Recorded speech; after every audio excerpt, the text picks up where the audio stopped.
చూసి, దశరథ, బావిలో కప్ప నేనొక్కదాన్నే గొప్పదాన్ని అని అనుకుంటుంది. నీ అభిప్రాయం కూడా అలాగే ఉన్నది. నేను మీ వంశానికి కులగురువైనంత మాత్రము చేత నాకు మించినటువంటి వారు ఎవరూ లేరు అని అనుకోవడం అది నా అజ్ఞానం. కనుక నాయన, ఋష్యశృంగ మహర్షి అనేటువంటి వాడు సామాన్యమైనటువంటి వాడు కాదు. అతని గొప్పతనం ఏమిటో, అతని పవిత్రత ఏమిటో నేను నీకు తెలియజేస్తాను. పూర్వము విభాండకుడు అనబడేటువంటి ఒక మహర్షి ఉండేవాడు. ఆ మహర్షి శివపూజా దురంధరుడైనటువంటి వాడు. ఎంతో భక్తితో హర హర మహాదేవ శంభో శంకర, హర హర మహాదేవ శంభో శంకర అంటూ ఆ పరమేశ్వరుని ఎంతో భక్తితో ధ్యానము చేస్తూ ఉండేటువంటి వాడు. నాగేంద్రహారాయ త్రిలోచనాయ భస్మాంగరాగాయ మహేశ్వరాయ దేవాదిదేవాయ నిలంబరాయ తస్మై నకారాయ నమః శివాయ.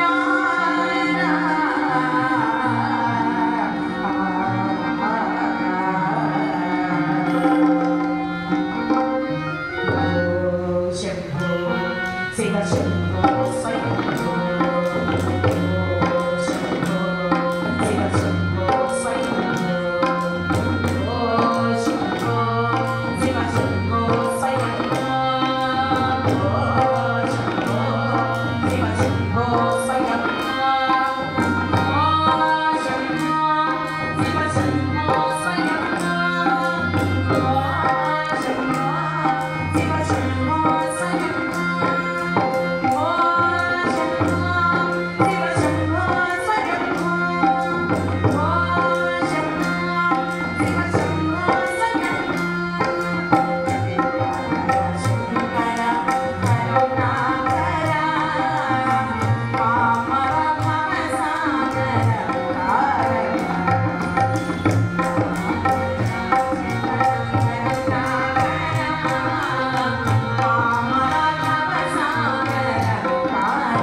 చేసేటువంటి వారు. అయితే దేవేంద్రుడు ఆలోచన చేస్తున్నాడు, ఈ విభాండకుడు రాత్రి పగలనేటువంటిది తేడా లేకుండా కఠిన ఉపవాస దీక్ష చేత తపస్సు చేస్తున్నాడు అని అంటే, నా సింహాసనం కోరే తపస్సు చేస్తున్నాడేమో అని చెప్పి ఒక అప్సరసను పంపించాడు. ఆ అప్సరస మహర్షి దగ్గరకు వెళ్ళి ఆడుతూ పాడుతూ అభినయం సాగిస్తూ ఉండగా కనులు విచ్చి చూశారు ఆ మహర్షుల వారు. అయితే ఆయన కోపాగ్నికి నేను ఎక్కడ భస్మమైపోతానో అని చెప్పి వెంటనే అప్సరస ఏం చేసినది, ఒక లేడీ రూపాన్ని ధరించింది. అంటే ఒక జింక పిల్ల రూపాన్ని ధరించి అటు తిరుగుతున్నట్లుగా ఉన్నది. ఈ చూసినటువంటి మహర్షుల వారు నిజమైనటువంటి లేడీగా భావించారు. ఎప్పుడైతే అప్సరస లాగా మారిపోయినదో అక్కడ ఉన్నటువంటి ఈ సన్నజాజి పువ్వులు మొత్తం అంతా శృంగార రసాన్ని తాండవింపజేస్తూ ఉన్నది. ఆ వాసన పీలుస్తూ ఉండగా శృంగార రసాన్ని తాండవిస్తూ ఉండగానే ఈ విభాండక మహర్షి దేహం నుంచి వీర్యస్ఖలనము జరిగినది.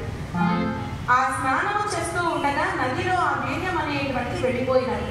ఈ వెళ్ళిపోతూ ఉంటే ఆయన ఏమాత్రము గమనించకుండా నది నుంచి యువతలకు వచ్చేశారు. అదే సమయానికి ఈ లేడీ రూపంలో ఉన్నటువంటి అప్సరస దాహము కలిగి ఈ జింక రూపంలోని నీళ్లంతా తాగుతూ ఉండగా ఆ విభాండక మహర్షి తేజస్సు ఆమె గర్భంలోకి వెళ్ళిపోయింది. సజో గర్భంలో చక్కనైనటువంటి ఒక మగ బిడ్డకు జన్మనిచ్చి ఆ బిడ్డను అక్కడే వదిలిపెట్టేసి ఈమె దేవలోకానికి వెళ్ళిపోయిన తరువాత ఒక జింకకు ఒక ఋషికి పుట్టినటువంటి ఆ పసిపిల్లవాడు నెత్తి మీద ఒక కొమ్ముతో ఉండేటువంటి వాడు. పసిపిల్లవాడు అక్కడ తెగుమంటూ ఏడుస్తూ ఉన్నాడు. ఈ ఏడుపు కాస్త విభాండకోని చెవిన పడినది. ఏమిటి అరణ్యంలో పసిపిల్లవాడి రోదన వినిపిస్తూ ఉన్నది అని చెప్పి మొత్తం అంతా కలిగి చూస్తూ ఉండగా పసిపిల్లవాడు కనిపించాడు. ఆ బిడ్డను తీసుకొని వారి తల్లిదండ్రులు ఎవరు, ఏ కారణం చేత ఆ బిడ్డను అలా వదిలిపెట్టేశారు అని చెప్పి దివ్య దృష్టితో చూడగానే ఇతని తేజస్సు వల్లనే భూమి మీదకు ఈ పసిపిల్లవాడు వచ్చాడు అని ఈ విషయం అంతా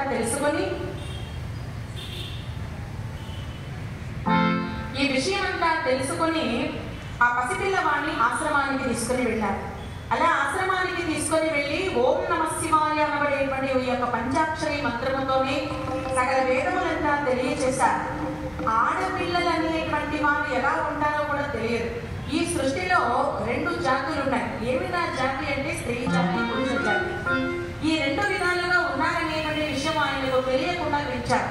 ఈ సృష్టి అంతా కేవలం పురుషులు మాత్రమే ఉంటారు, అది మాలాంటి వాళ్ళు మాత్రమే ఉంటారు అని అనుకున్నారు.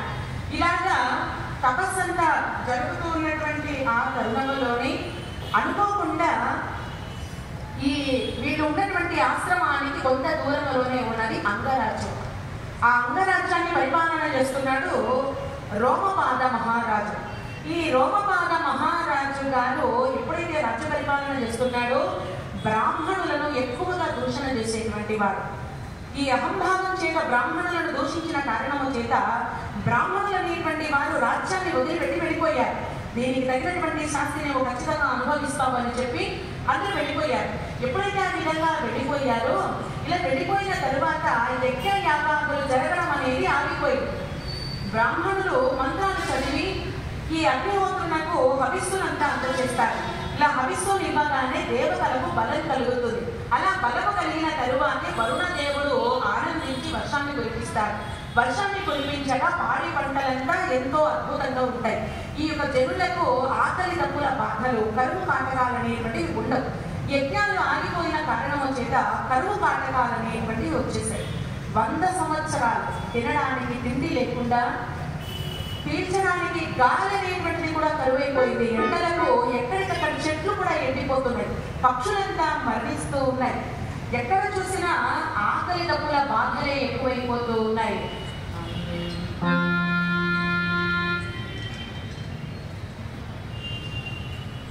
ఇటువంటి సుగంధ తలుపులు మూసిలేవు, ఎజడ పెట్టకు తాళము వేసి లేదు. కుక్కలైన పంటులైన మరి కావలి ఉండుట కానరాదు. లోపల ఉన్న ధర్మము దొంగిలించబోరు ఎవరైనా. అవునా రాజ్యపాలన ఇంటి దాయనుచు అవహేళన చేయువారు. ఎక్కడైనా తలుపులు తీసి ఉన్నాయి. కుక్కలు కానీ, పండ్లు కానీ, గుర్రాలు కానీ ఎక్కడ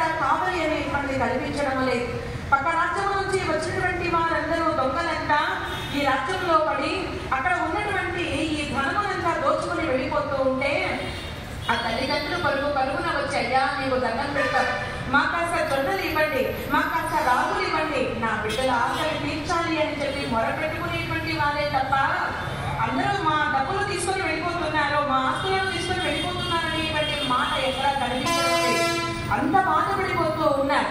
ఇదంతా మహారాజు గారు అన్ని కళ్ళకు కట్టినట్లుగా చూశారు. చాలా బాధ కలిగిపోయింది.